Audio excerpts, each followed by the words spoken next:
Hi everyone, Tony Stefani here with Hillside Christmas Tree Farm. The season's over. It was a good season, and our plan of kind of sailing off those spruce at $3 a foot worked very well. We don't have that many we have to take care of in that field anymore to kind of turn it over, so that worked out well. Like I said, the season's over, so now we're going to kind of move on to the winter projects. And one of those is going to be to winterize our equipment, the shakers, the balers that we use during the season. They won't be used for a year, so letting that gas sit in the carburetor and all that stuff just isn't good for that equipment. Another thing I'm going to do is got some trees we want to take down with a chainsaw, so we're going to do that today. And lastly, the thing that we're going to do is remove a bunch of tires that have slow leaks in them so I can take them home and kind of fix them. One of the frustrating things is when you get out here and you want to do some work and you have a flat tire, you got to air it up, and the leak is slow enough that you can still use it, but at the end of the day, just getting in and getting going will be better. So this time of year, not too much tree stuff to do, so we're going to do that stuff, so follow along. All right, so the first thing we want to do is winterize our equipment, and right from the Honda manual, we have 3 Honda engines, both of them the GX 120s inside our shakers, and the GX 250, 200 in the baler. So straight from the manufacturer's manual, proper storage preparation is essential for keeping your engine trouble-free and working good. Adding gasoline stabilizer to extend the fuel storage life. We're going to use a siphon and suck out the fuel that we don't use because having that fuel in for a year is a bit a little excessive. So we're going to suck that out. We're going to add some seafoam into it to get it in the carburetor, work it through the jets and clean that out, and then we will run them empty. And then while it's running, we'll add some fogging oil, and there's a little spot in here where it says to align the notch with the pulley to keep the valves closed. That's something I haven't heard in the past. Usually we just add some fogging oil down the cylinder, pull the cord a couple times to make that oil throughout. But keeping those valves closed is something I've never heard of, so we'll do that, and it says to keep the dust out. So we'll go from there.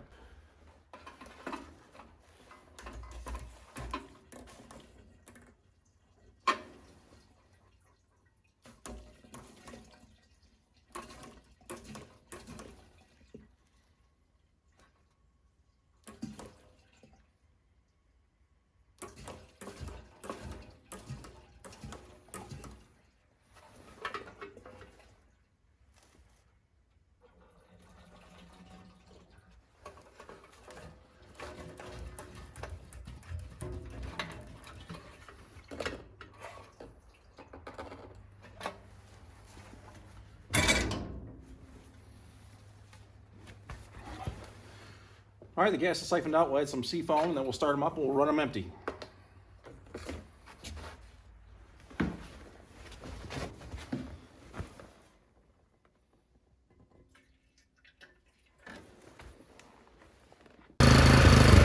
While this thing's running, we want to get some fogging oil down inside the carburetor.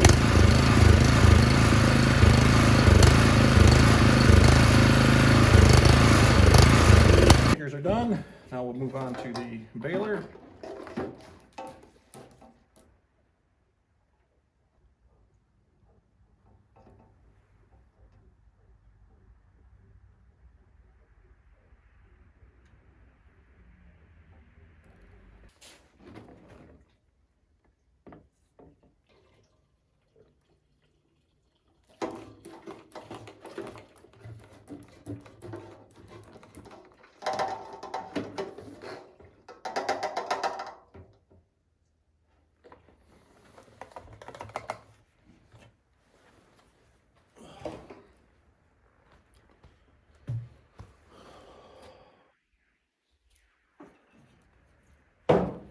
All right, seafoam.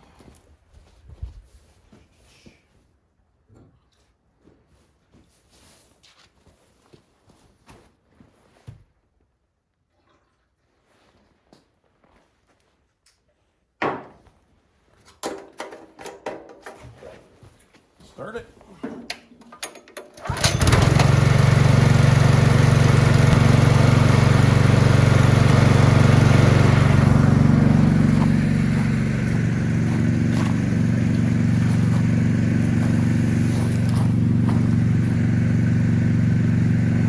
All right, while the baler's running, we're going to do the last couple steps on the shakers. So the manual is also telling us to remove the spark plug, pour a teaspoon of clean engine oil into the cylinder, pull the starter rope several times to distribute the oil in the cylinder, reinstall the spark plug. So we're going to do that, but we're going to use just some fogging oil instead of engine oil, and that'll do kind of the same thing. And then it says pull the starter rope slowly until resistance is felt and the notch of the starter pulley aligns with the hole at the top of the recoil starter cover. This will close the valve so moisture cannot enter the engine cylinder. So we're going to do that.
Oil is in the cylinder and has been kind of lubed around. Now we're going to pull till we feel light compression. Now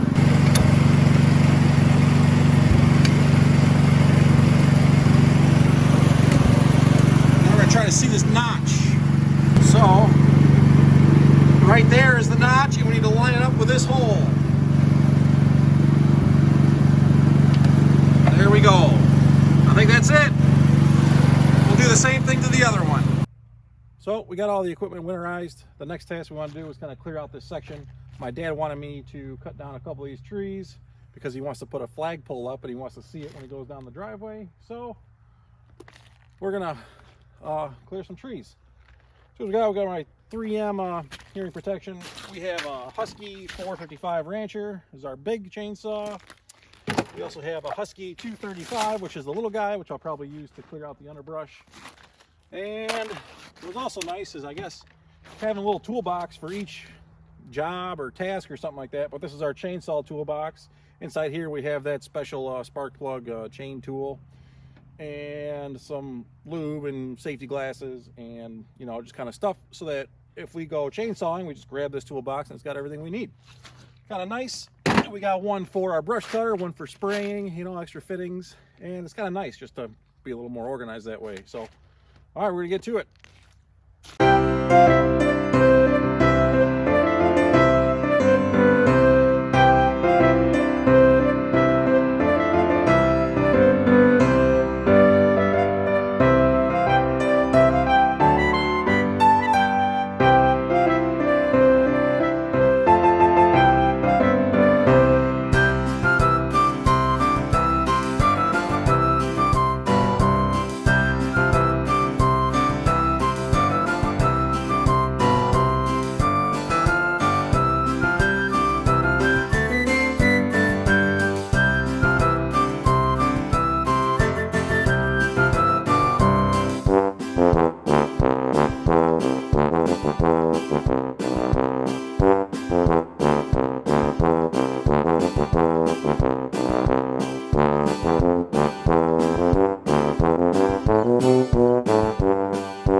Well, that first tree's down, but not exactly the way I wanted it to. I made my wedge cut, and then I started cutting up, but it actually fell the way on the saw, pinched the blade. So I had to get a pry bar and jam it in there and then kind of pry it up, and it did fall the right way. So didn't get on camera because I wasn't sure which way it was going to fall, and I didn't want to have it fall on the camera. So life goes on. We'll get back to it and hopefully get these other two down and go from there.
Well, I took down that last tree. I moved the camera and I didn't even hit record, so that last one fell without it being recorded. So, like you say, we dropped the 3 big trees there, and I think that's it for our chainsaw and stuff for today. All right, the last task of the day is to take off the tires, and I want to bring them back home so I can work on them.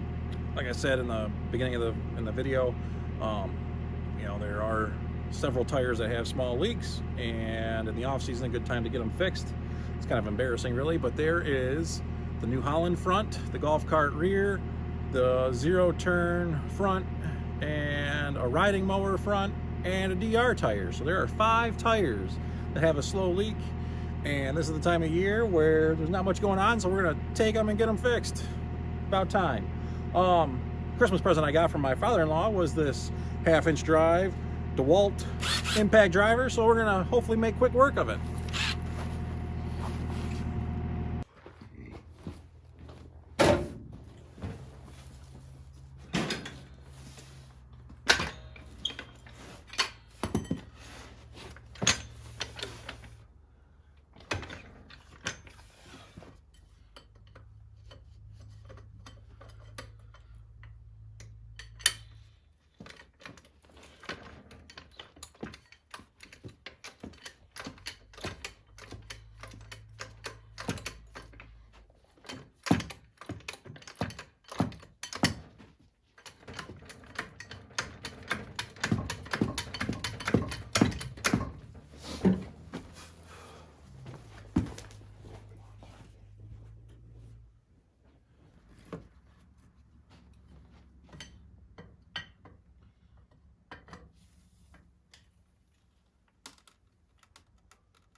Yeah, quick work.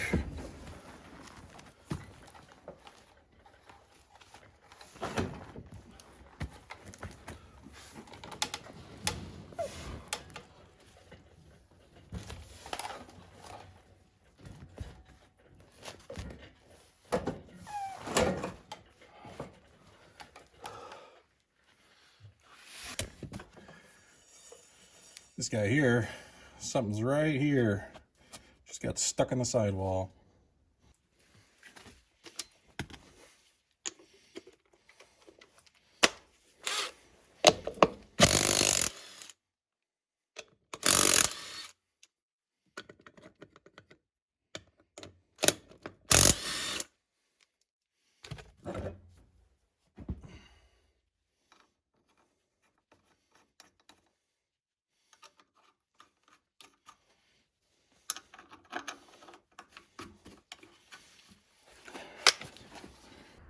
So I got all the tires off. That was pretty simple. That little cordless impact worked pretty well. I was especially surprised on both the DR and the New Holland. I figured maybe with the torque that would be needed to put those on with the New Holland, and the DR, who I don't think has ever had that tire off. Took them off like nothing.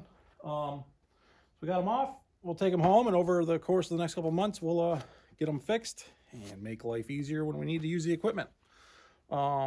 I think that's it. Thanks for watching. Hope you like this kind of a different style instead of a how-to video of each task. It was kind of a, I don't know, more of a vlog story kind of thing, a journey.